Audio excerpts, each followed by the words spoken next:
Is editing in Shotcut slow and tiresome? Laggy timeline playback giving you bad vibes? Do we have a solution for you?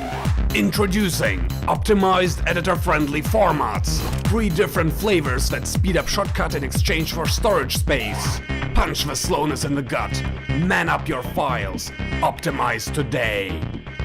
So you heard the intro guy. He sounds like he knows what he's talking about. You can totally see if I click around in this 4K video, my computer is not fast enough to keep up with it. It lags a lot. It's not really nice to edit, even though it's a tiny video. This is just representative for a huge project you might have. So here's what you can do.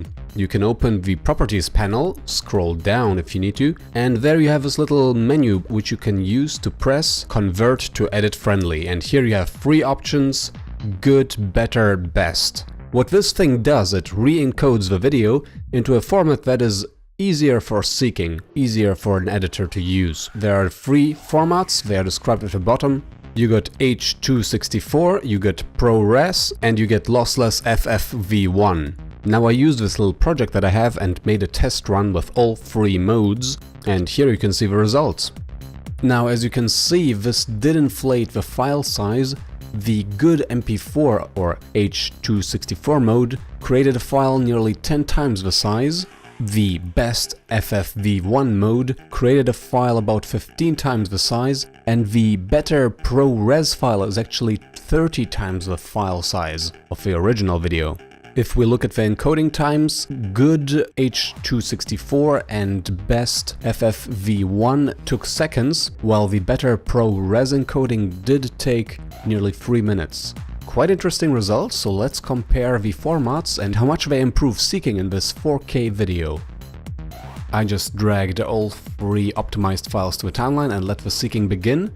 I can already tell that the good H.264 format does reduce the seeking time, makes it a bit easier. The ProRes also helps quite a bit. Clicking somewhere on the timeline is faster now. And when we're looking at FFV1, I'm not so sure. I'm not sure it does help actually. The response time might be the same still actually. So I'm not entirely sure whether that was helpful.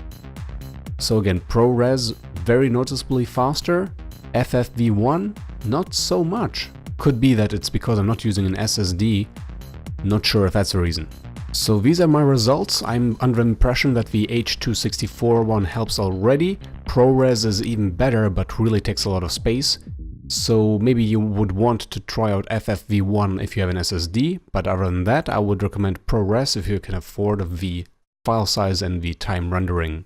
I hope this helped. Please subscribe to support this channel and I'll see you next time. Ciao!